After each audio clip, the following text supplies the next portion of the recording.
আচ্ছা বন্ধুরা, বলো তো, ভক্তি ভরে অঞ্জলি দেওয়ার পরে যে খিদেটা পায় তা মেটানোর উপায় কি? একমাত্র ভোগের খিচুড়ি, কি তাই তো? তাহলে আজই বানিয়ে ফেলি দুর্গাপুজো স্পেশাল ভোগের খিচুড়ি। এমনিতে বাঙালির আর খিচুড়ির খুবই কাছের সম্পর্ক, তাই তো বৃষ্টির দিন থেকে শুরু করে ঠাকুরের ভোগেও আমরা খিচুড়িকেই পছন্দ করি। তাই আলু আর ফুলকপিগুলোকে ডুমো ডুমো করে কেটে নিতে হবে, আর সাথে টমেটো কেটে রাখবো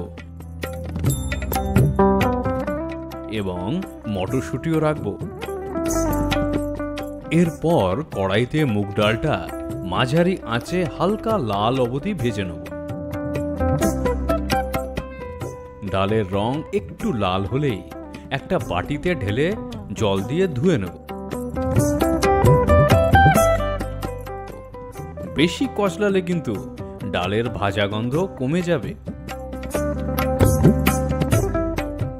এবার যেমন ডালটাকে ভাজলাম তেমন চালটাকেও 4 থেকে 5 মিনিট ভেজে নিতে হবে। আমরা কড়াইতে সারফা কাচ্চিঘানি সর্ষের তেলটা গরম করতে দেব। সারফার তেলে লো স্মোক পয়েন্ট হওয়ার কারণে তেল জ্বলে যাওয়ার কোনো ঝুঁকি নেই। ধোঁয়া উঠলে আঁচ কমিয়ে আলু আর ফুলকপিগুলো সোনালি রং হওয়া পর্যন্ত ভেজে নেব।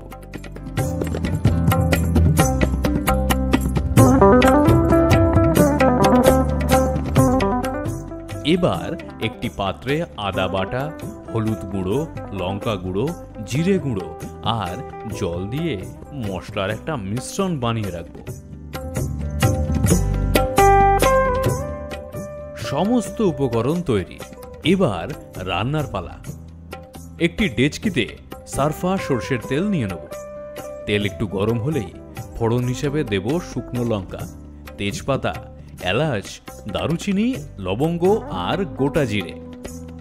ফোড়নের গন্ধ বেরোলে পাতলা পাতলা করে কাটা নারকেল কুচি দিয়ে বাদামি করে ভেজে নেব। এবার আগে থেকে বানিয়ে রাখা মশলাটা দিয়ে ভালো করে কষাবো। খেয়াল রেখো মশলার কাঁচা গন্ধ যেন না থাকে। দরকার পড়লে অল্প অল্প জল দিতে থেকো যাতে শুকনো না হয়ে যায়। এরপর টমেটোগুলো দিয়ে ঢাকা দেব 2 মিনিটের জন্য। ঢাকা খুলে একটু নেড়ে নিয়ে চাল, ডাল আর চেরা লঙ্কাগুলো দিয়ে মশলার সাথে ভালো করে মিক্স করে নেব। এবার জল আর স্বাদ অনুযায়ী লবণ দিয়ে 5 মিনিট অল্প আঁচে রাঁধব। সবজিগুলো দিয়ে আরো কিছুক্ষণ ঢাকা দিয়ে রাঁধব।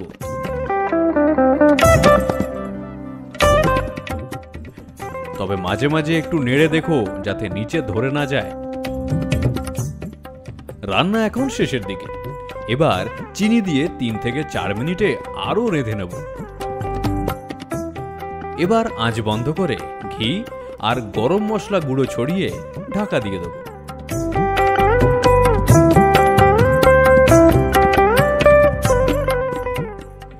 রান্না শেষ। এবার ধোঁয়া ওঠা খিচুড়ি পরিবেশন করা যাক।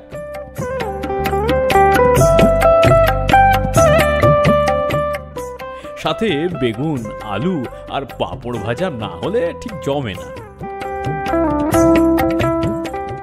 তাহলে এত সুন্দর সুস্বাদু পদ রান্না করতে হলে আজই বাড়িতে নিয়ে আসো সারফা কাচ্চিঘানি সর্ষের তেল।